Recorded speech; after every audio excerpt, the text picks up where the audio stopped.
नमस्कार, मैं टीना खत्री फिर एक बार आपका स्वागत करती हूँ योगा और प्राणायाम के इस सेशन में। जैसे जो लास्ट योगा के सेशन थे उसमें मैंने ब्राह्मणी प्राणायाम और अनुलोम विलोम प्राणायाम को कवर किया था। आज इस सेशन में हम लोग कपालभाति प्राणायाम के बारे में जानेंगे। अगर आपने वो प्राणायाम नहीं देखे हैं तो उनकी लिंक डिस्क्रिप्शन में अवेलेबल है, आप जाके देख सकते हैं। कोई भी योगा या एक्सरसाइज करते समय हमें ये ध्यान रखना चाहिए हम उसे गलत तरीके से ना करें। अगर गलत तरीके से करेंगे तो उसका कोई लाभ नहीं है, इसलिए उसके बारे में अच्छे से जानें और फिर उसे करना चाहिए। आइए जानते हैं कपालभाति प्राणायाम के बारे में, क्या है इसके लाभ, क्या क्या गलतियां हम लोग कर देते हैं इस प्राणायाम को करते समय और क्या क्या तरीके से हम इस प्राणायाम को कर सकते हैं। कपालभाति प्राणायाम को हम क्रिया भी बोलते हैं। कपालभाति का मतलब है कपाल मीन्स मस्तक यानी हमारा स्कल, भाति मीन्स शाइन करना यानी चमकना। जैसे ही हम कपालभाति का निरंतर अभ्यास करते हैं वैसे ही हमारा मस्तक में शाइनेस आती है और हमारा पूरा शरीर साफ होता है। इसे चमत्कारी प्राणायाम भी बोला जाता है। तो आइए जानते हैं कैसे इस प्राणायाम को करना है। कोई भी एक आसन में बैठेंगे, या तो सुखासन या तो अर्ध पद्मासन, एक पैर रखा है तो अर्ध पद्मासन, या तो पूर्ण पद्मासन लगाएं, या तो आप कुर्सी या चेयर पे बैठ के भी इस प्राणायाम को कर सकते हैं और वज्रासन में बैठ के भी इस प्राणायाम को कर सकते हैं। सिर्फ एक बात का ध्यान रखना है, आपकी पीठ और गर्दन सीधी होनी चाहिए। सबसे पहले दोनों हाथों को घुटनों पे रखें, पीठ गर्दन सीधी है। सिर्फ प्राणों को छोड़ना है, लेना नहीं है, प्राणों को सिर्फ छोड़ते जाना है कंटिन्यूअसली और पेट को अंदर बाहर करते जाना है। जैसे मैं प्राणों को छोड़ रही हूँ, पेट को अंदर बाहर स्ट्रोक लगाना कंपल्सरी है।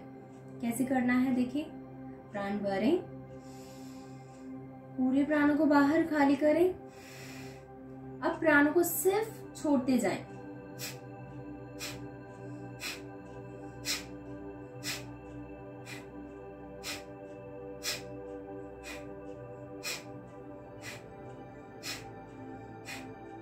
छोड़ते समय इस बात का ध्यान रखना है कि एक ही गति से प्राणों को छोड़ते जाना है, ना ज्यादा फास्ट ना ज्यादा स्लो, एक मीडियम गति से प्राणों को छोड़ते जाना है। अगर हम थक जाते हैं तो कुछ सेकंड का विश्राम लेके फिर से कंटिन्यू प्राणों को छोड़ते जाना है। देखिए जैसे मैं छोड़ते जा रही हूँ,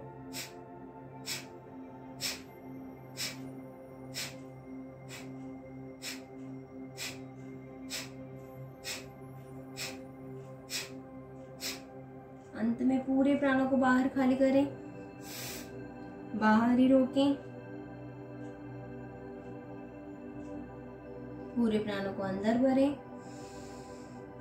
अंदर ही रोकें,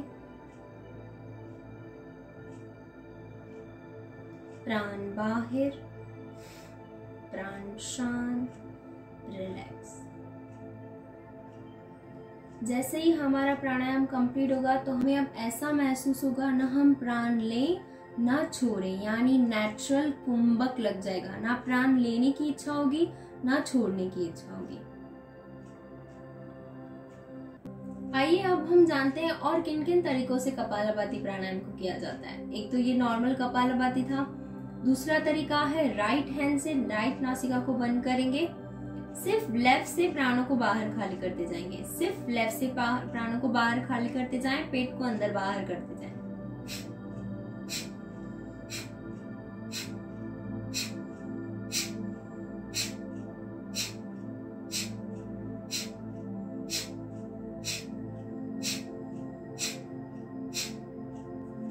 अब दूसरा लेफ्ट हैंड से लेफ्ट नासिका को बंद करेंगे और सिर्फ राइट से प्राणों को बाहर खाली करते जाएंगे, सिर्फ प्राणों को छोड़ना है।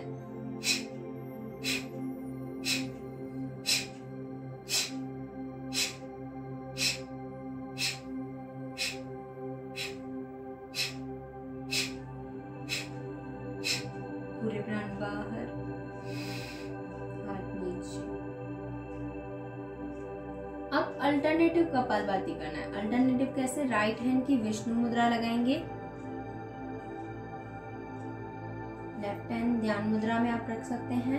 अब अल्टरनेटिव कैसे करना है, दोनों नासिकाओं को पहले बंद करें, अब लेफ्ट नासिका खोलें, लेफ्ट से छोड़ें, अब राइट से, लेफ्ट से राइट से, लेफ्ट से राइट से, लेफ्ट राइट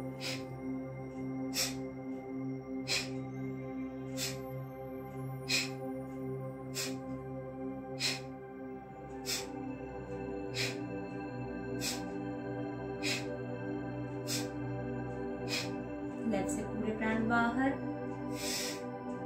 हाथ नीचे, रिलैक्स। आइए अब हम जानते हैं कि किस समय इस प्राणायाम को करना है और कितने समय तक हम कर सकते हैं। सुबह का समय तो बहुत अच्छा ही है करने का, और अगर कभी करना है तो इस बात का ध्यान रखना है कि खाने से 1.5 घंटे की गैप होनी चाहिए।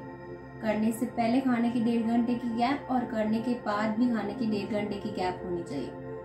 और अगर कोई जूसेस या पानी वगैरह पी रहे हैं तो उसमें भी आधे घंटे की गैप होनी चाहिए। हम 4-5 मिनट तक कंटिन्यू प्राणायाम को कर सकते हैं। अगर हम बीच में थक जाते हैं तो कुछ सेकंड का विश्राम लेके फिर से कंटिन्यू प्राणायाम को कर सकते हैं। हम जानते हैं क्या है इसके लाभ। मैंने जैसे बताया था, ऐसे चमत्कारी प्राणायाम भी बोला जाता है क्योंकि अनगिनत इसके लाभ हैं।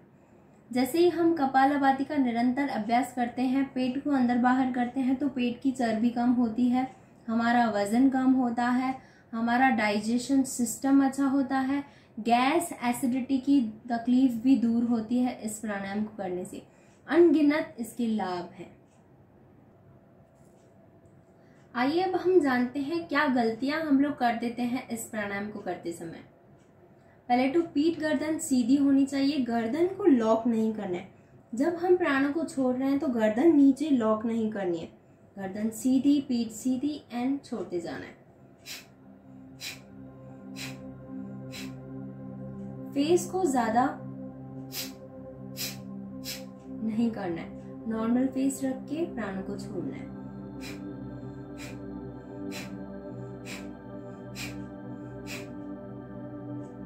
अब जानते हैं कौन इस प्राणायाम को नहीं कर सकते हैं।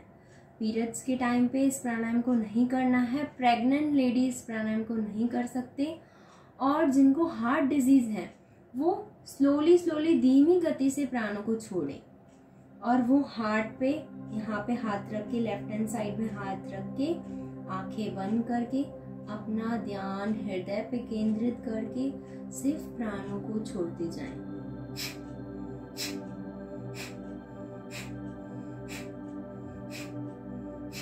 धीमी गति से छोड़ना है हार्ट वाले पेशेंट।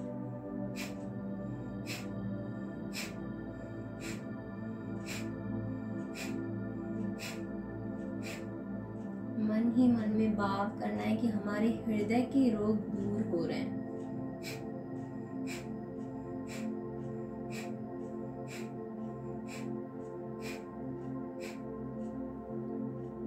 जब हम प्राण छोड़ रहे हैं, जब हम कंप्लीट कर रहे हैं, तो हाथ को रब करके अपने पूरे फेस पे लगाना है, पूरे शरीर पे, फिर धीरे से आपको बोलना है। आज का वीडियो यहीं कंप्लीट होता है। फिर मिलेंगे और नए योगा के साथ और नए प्राणायाम के साथ। अगर वीडियो अच्छा लगा है तो लाइक करें, चैनल को सब्सक्राइब करें और शेयर करें। Thank you.